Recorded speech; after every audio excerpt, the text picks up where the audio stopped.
dua kategori PR atau KK. Apabila kita ulang lagi pasti akan jatuh. Di dalam wawancara juga pasti akan jatuh. Dua kategori di dalam itu adalah kepemimpinan dan integritas. Dalam fit hasilnya itu. Ya. Barangkali itu salah satu strategi dari yang diwawancarai. Yang penting jangan diam. Jangan kelihatan. Jangan diam. Dia kan tidak tahu. Kalau diam berarti kelihatan tidak tahu.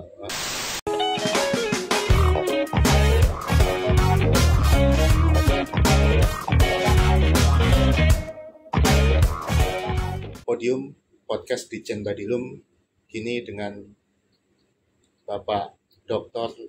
Lukas Prakoso SHM Hub, Direktur Tenaga Teknis Peradilan Umum. Beliau dikenal sebagai sosok yang humble dan kali ini kita akan bincang-bincang mengenai seputar fit and proper test pimpinan pengadilan.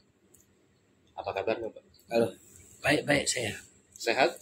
Alhamdulillah sehat. Jadi kita bincang-bincang mengenai fit proper test Pak Dir. Jadi kita selama ini kita tahu bahwa untuk menjadi pimpinan pengadilan saat ini harus mengikuti fit and proper test pimpinan pengadilan.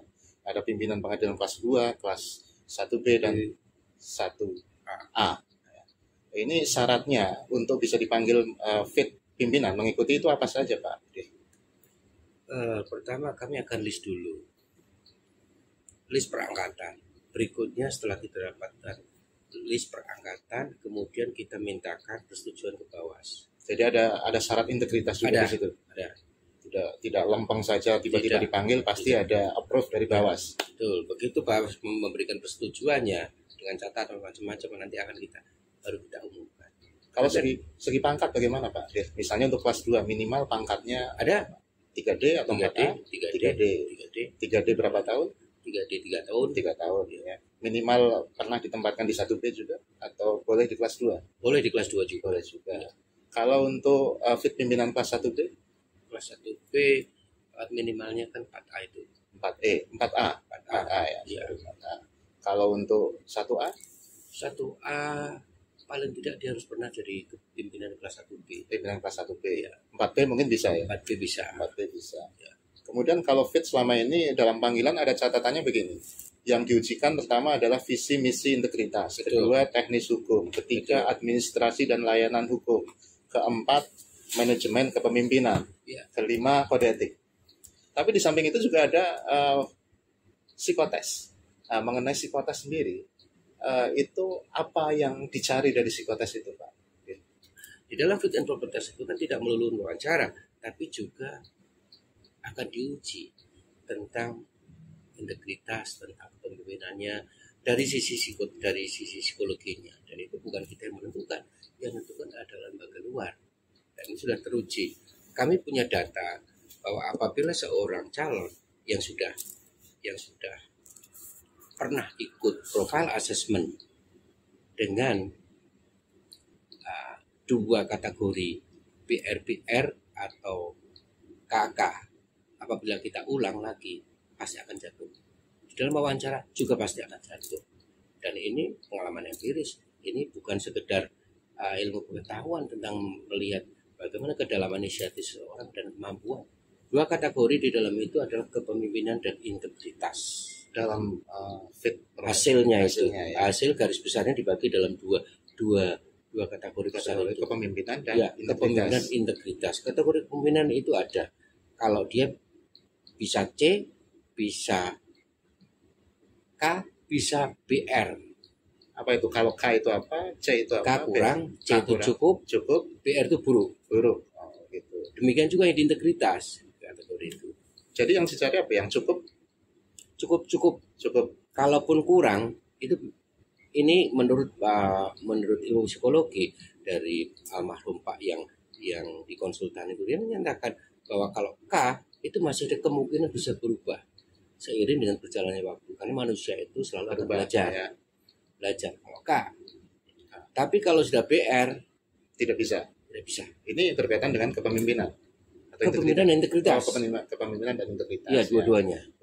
Tapi ada nggak yang misalnya sangat baik sekali, misalnya mungkin ada A atau enggak? A, ada. B, CC kemudian dasarnya dilihat dari peringkat penilaiannya. CC umpamanya 400 sekian lebih, maka dia masuk kategori K2. CC 400 400 lebih. Kalau bisa kurang 400 kurang, itu bisa sampai bisa K3, kemudian K4. Jadi mulai K4, K3, K2. Nah, K2 inilah yang sulit dicari. Selama ini saya melihat hanya beberapa orang yang bisa K2. Bisa K2. Kalau untuk fit and proper test peradilan tingkat pertama, saya belum pernah melihatnya. Kalau yang ada dibanding ada satu. Oh, ada satu, pernah ada yang sampai K2. Ya. Jadi rata-rata ini K3. Ya, K3. Untuk mengikuti psikotes ini, apakah perlu belajar dulu apa tidak? Atau nggak usah belajar lah? Itu kan psikotes sudah senyatanya kita begitu. Psikotes nggak bisa dibohongi, nggak bisa dibangun dalam satu malam. Itu ada di dalam pikiran kita, dalam kemampuan kita. Jadi sudah pengalaman kita, karakter kita kelihatan di situ. Iya. Ya. Oke. Jadi ini kan kadang-kadang mau psikotes semalam suntuk belajar, besoknya malah ngantuk, nggak bisa jawab. Oke. Nah, kemudian berkaitan dengan materi yang lain ya, teknis. Materi teknis tadi di sini ada visi, misi, dan integritas, misalnya, kemudian teknis hukum dan lain sebagainya. Untuk pengujinya ini nanti dari mana saja? Untuk kelas 2 dan kelas 1B tentu saja beda. Untuk kelas 2 pengujinya kita ambil dari beberapa wakil ketua pengadilan tinggi yang dari luar. Tapi dari internal sendiri kita dari Pak Dirjen, Pak Sesdit, Budir Paku, saya sendiri, kemudian ditambah dengan 5 wakil ketua pengadilan tinggi. Sedangkan untuk pimpinan 1B kita ambil para pimpinan ketua pengadilan tinggi. 1B pimpinan pengadilan tinggi. Ya. Kalau kelas 2 wakil. Kalau 1A? 1A adalah pimpinan mahkamah agung plus 2 eselon 2, eselon 1. Eselon 1 yaitu Pak Kabawas dan Pak Dirjen. Sudah pasti Dirjen. Oke. Kemudian untuk fit ini tentu saja kan ini kan selama ini polanya interview, wawancara. Betul. Ketika wawancara ini, penguji ini apakah ada dibatasi dalam arti ada kisi-kisinya yang dibuat lebih dahulu atau semacam batasannya nanti harus tanya ini atau bebas materinya? Materi batasan mengenai katakanlah materi perdata kalau di perdata kebetulan ada eksekusi ya. Tapi yang lainnya tidak ada pidana, ada perdata khusus, ada pidana umum, hanya sebatas itu. Nah, inilah yang akan ditanyakan oleh para pengujinya. Tidak dibatasi misalnya ini perdata khusus mengenai tidak ya. Tidak. Tapi bebas silakan tanya apa saja. Soalnya karena dulu saya juga berpikir kenapa tidak dibatasi. Tapi manakala saya merenung, saya berpikir kalau dibatasi maka pengetahuan dari yang ditanya ini juga akan terbatas. Dia akan belajar pada sejauh itu saja. Sementara seseorang sudah menjadi hakim, dia adalah tempat bertanya. Apalagi dia menjadi pimpinan pengadilan adalah tempatnya bertanya dan dia dianggap tahu semuanya. Kalau sudah dianggap tapi tidak ada upaya untuk ke sana, ya percuma. Kita akan menemukan pimpinan pengadilan yang abal-abal. Ya. Jadi kita harus siap luas sekali. Siap tanpa batas. Tanpa batasan. Betul. Jangan-jangan kita sudah belajar banyak, pas yang kita pelajari malah nggak ditanya. Kan bisa saja begitu. Saking banyak memang begitu. Ketika saya ikut fit 1A, ada pertanyaan dari salah seorang pimpinan Mahkamah Agung. Pasal 1, KUH Perdata.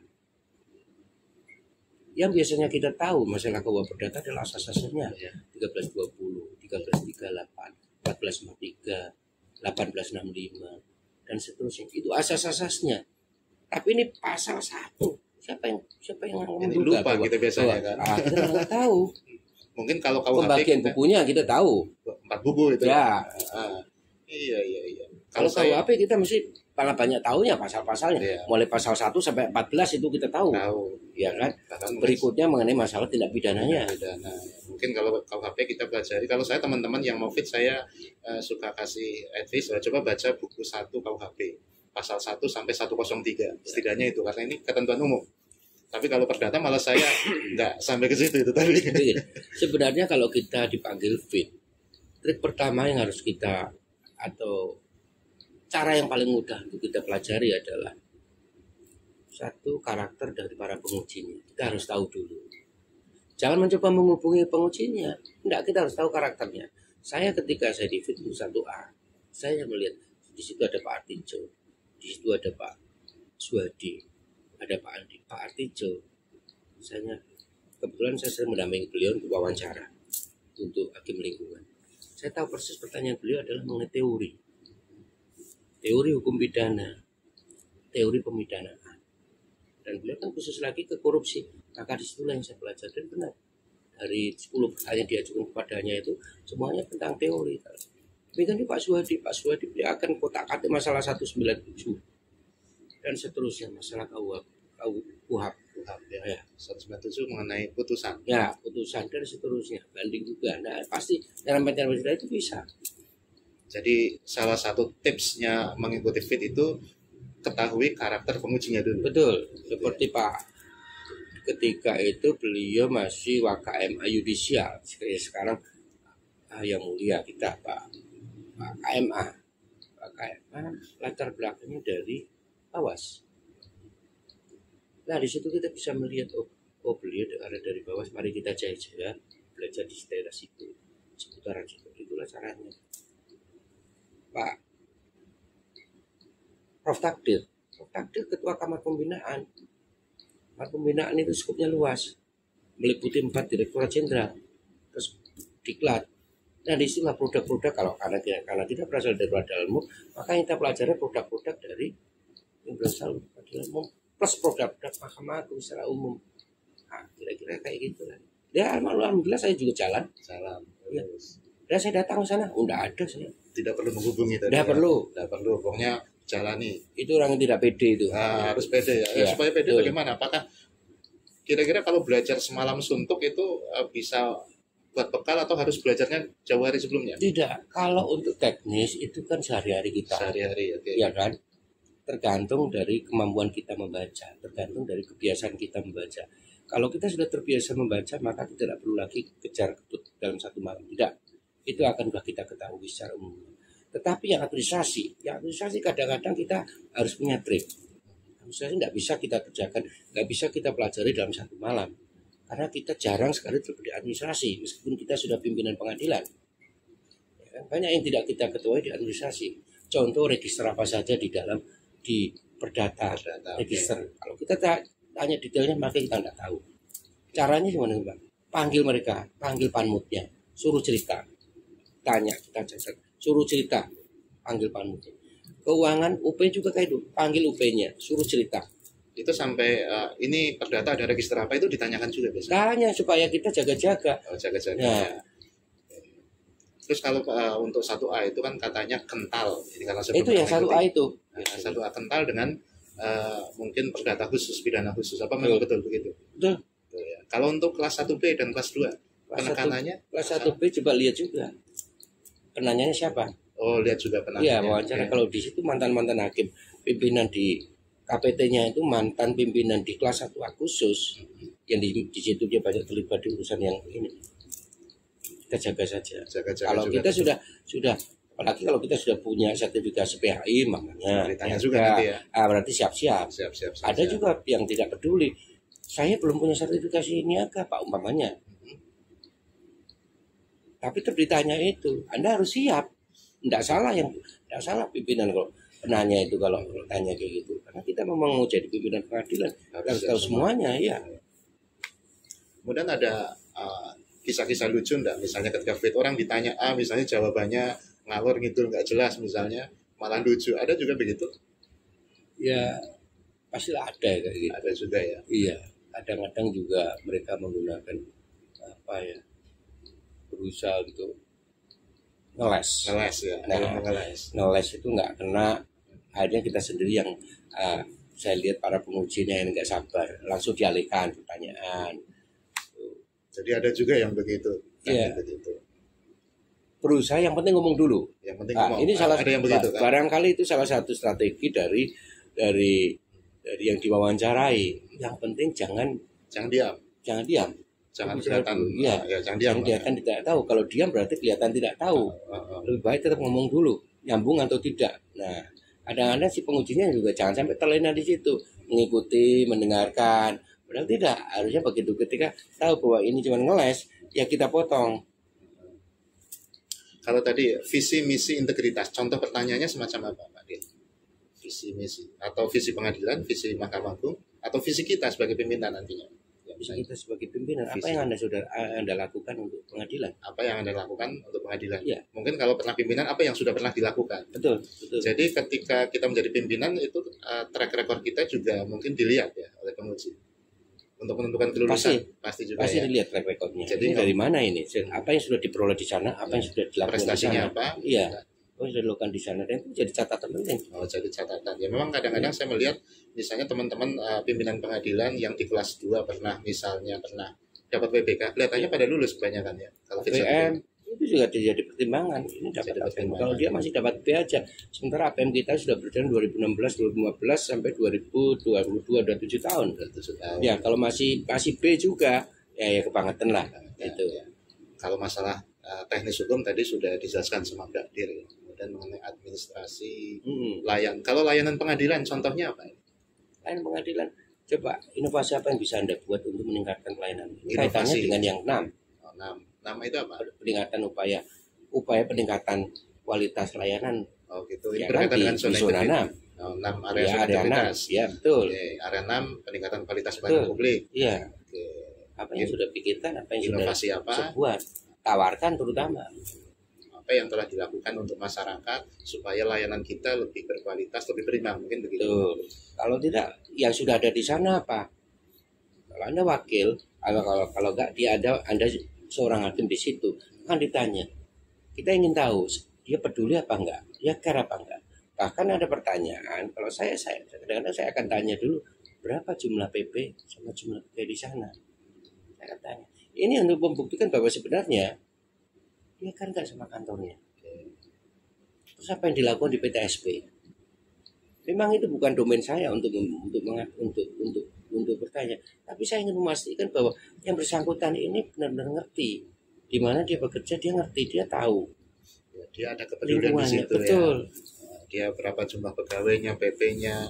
Mungkin kalau pimpinan pengadilan mestinya juga harus ditanya berapa sih anggarannya setahun di Bak 03, di Bak 01, barangkali begitu ya. Kalau mau lebih detail lagi bisa ke sana, karena di Bak 03, 01 sudah bukan hal yang tabu lagi untuk dibicarakan karena sudah diunggah di dalam website masing-masing satker. Kan? Ya. Kemudian ini mengenai kepemimpinan, ini juga sudah masuk ke pemimpinan dan manajerial tadi ya. Mengenai masalah zona integritas pasti ditanyakan, akreditasi ditanyakan. Kalau masalah kode etik apa yang ditanyakan biasanya? Kode etik ini biasanya kalau yang saya tahu dari di Pak Kabawas, ini kan Pak Kabawas langsung itu, dia akan menanyakan tentang praktek. Ini kalau perlakuan perbuatan seperti ini melanggar apa dan seterusnya. 10 prinsip kode etik mungkin. Betul. 10 prinsip kode etik mungkin ditanyakan. Ya. Tetapi dari bawah sendiri dilihat enggak track recordnya. Karena selama ini barangkali kalau kita ditanya 10 prinsip kode etik mungkin semuanya hafal, mungkin semuanya lulus. Tapi kan pelaksananya belum tentu. Masing-masing penguji sudah memegang BRP. Sudah Di dalam BRP itu tertulis kalau dia si sang calon ini ada catatannya tertulis jelas di situ. Pernah kena hukuman Bawas ini dan seterusnya. Dia sudah habis belum masa hukumannya, itu jelas itu. Sudah ada catatannya. Ada catatannya. Oke. Kemudian mengenai berapa kali kesempatan yang bisa diberikan kepada calon. Misalnya ini kan sudah pernah dipanggil, gagal. Ya. Kemudian kan mungkin kalau selama ini praktek diberi 1 kesempatan lagi. Betul. Apakah cuma 2 kali kesempatan? 2 kali kesempatan. Atau malah 2 kali kesempatan dalam hal apa? Atau semua yang gagal dapat 2 kali kesempatan? Ya juga. Cukup 2 kali kesempatan saja. Semua ya? Ya. Tidak ada batasan misalnya karena rankingnya hampir lulus, misalnya lulus 20, ya dia rank 21 maka dipanggil lagi, enggak ya? Enggak, jadi gini, ketika kita mengambil itu untuk dipanggil lagi itu yang diambil 25, kemudian yang 26 sampai 30 ini jadi catatan kami. 26 sampai 30 jadi catatan kami. Nanti dia akan dipanggil lagi. Ring seperti itulah yang akan kita panggil. Bukan yang terus 30 sampai ke atas kita panggil, enggak. Jadi betul, karena ini kan paling tidak sudah membuktikan bahwa dia sudah mendekati hampir masuk. Jadi tidak semua dapat kesempatan 2 kali. Tidak.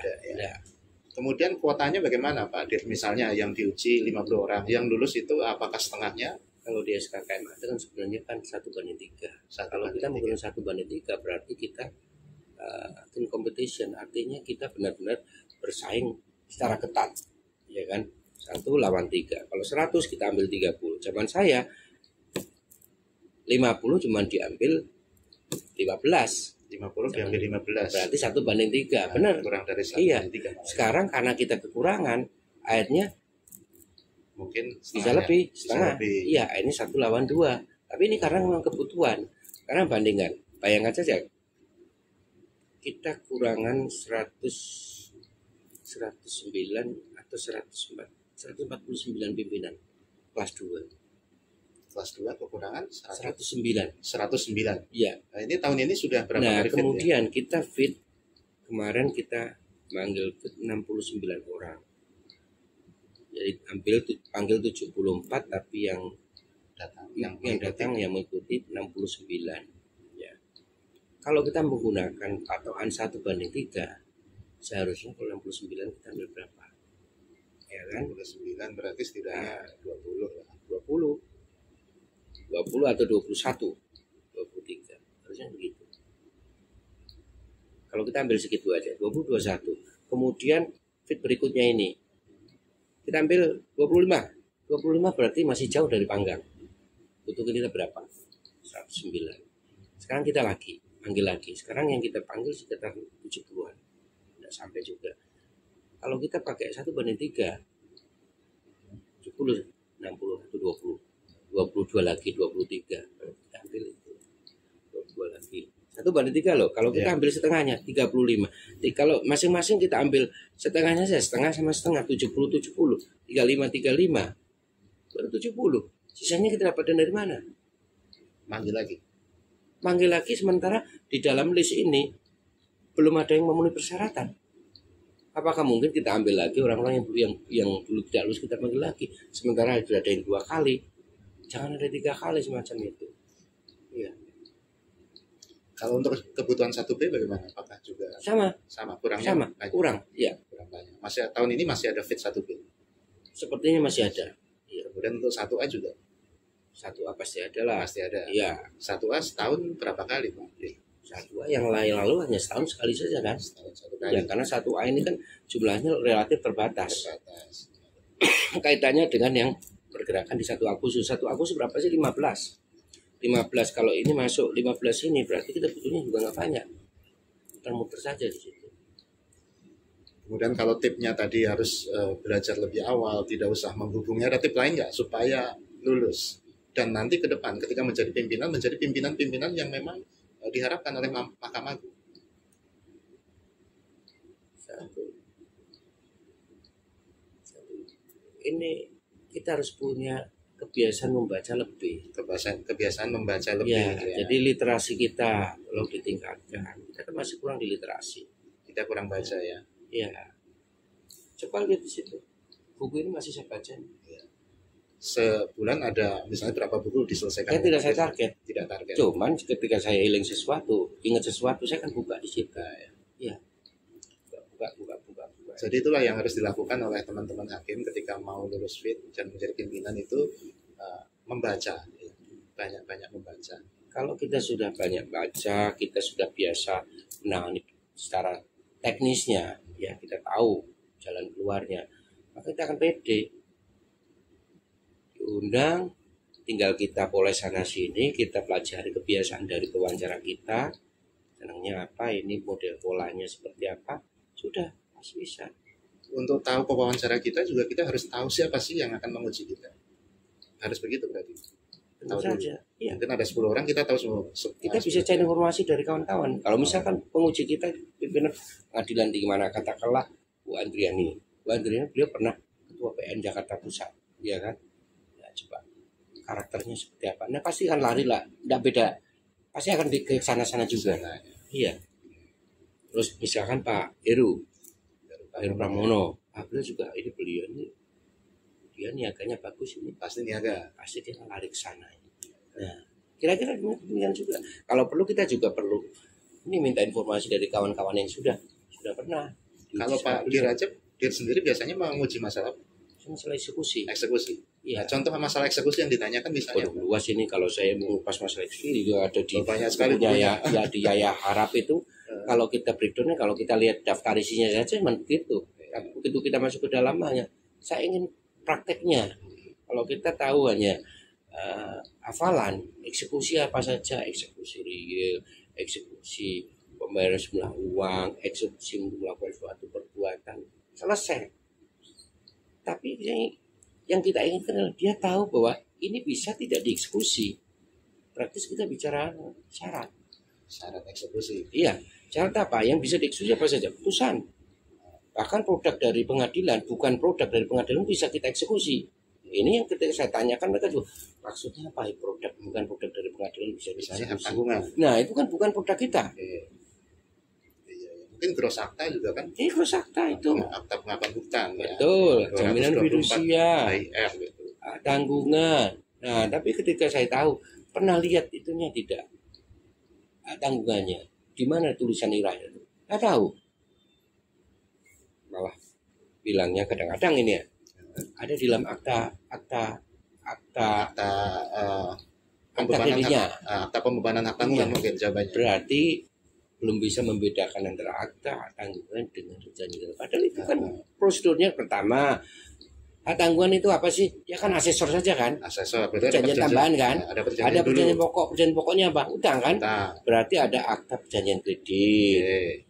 Habis itu setelah karena sifatnya asesor, praktis kan dia harus Ada jaminannya ya. Nah, Jadi, akta pembebanan hak tanggungan. APHT. APHT-nya. Akta pembebanan hak tanggungan. Nah, karena sifatnya transparan, dia harus didaftarkan. Maka ada akta pendaftarannya, di mana pendaftarannya. Setelah didaftarkan baru keluar yang namanya sertifikat hak tanggungan. Itu yang ada irah-irahnya sertifikatnya.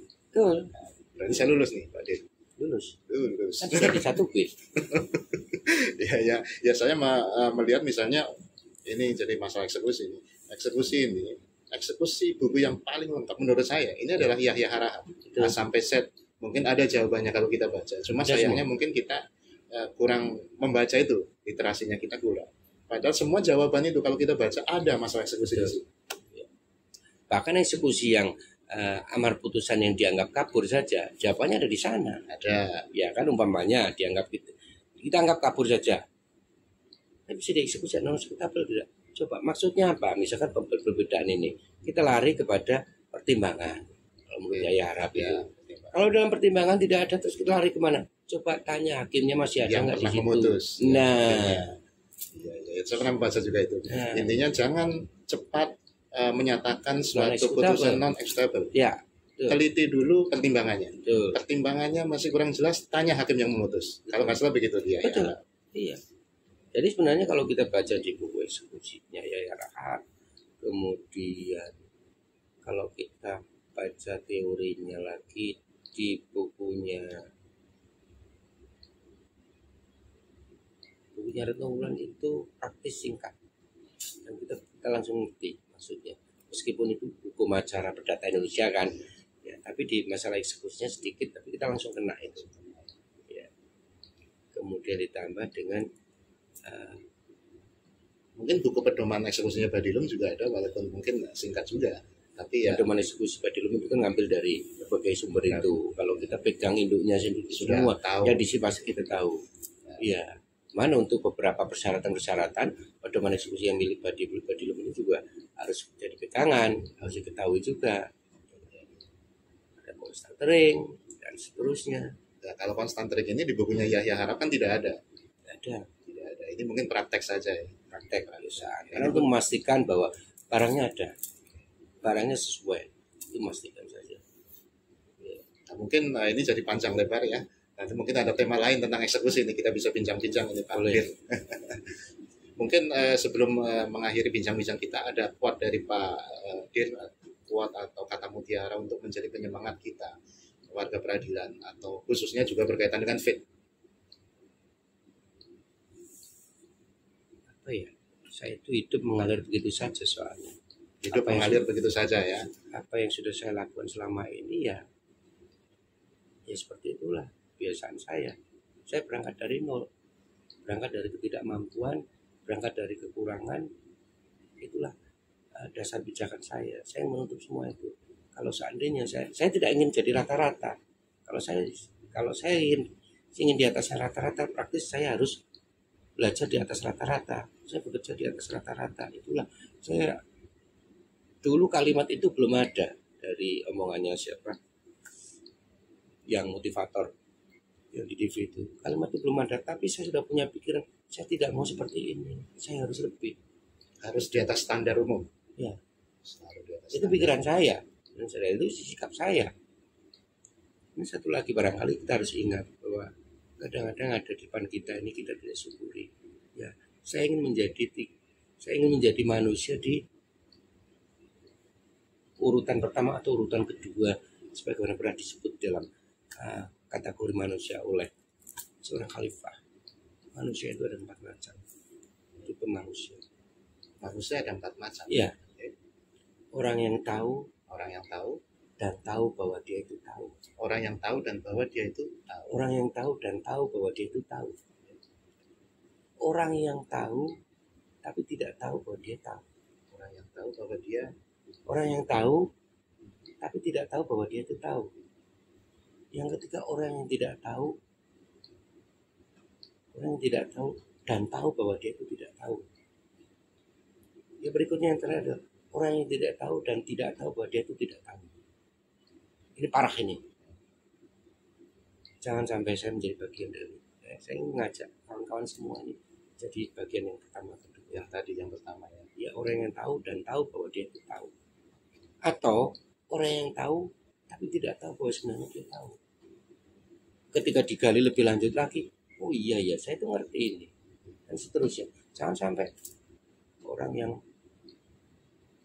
tidak tahu dan tahu bahwa dia tidak tahu.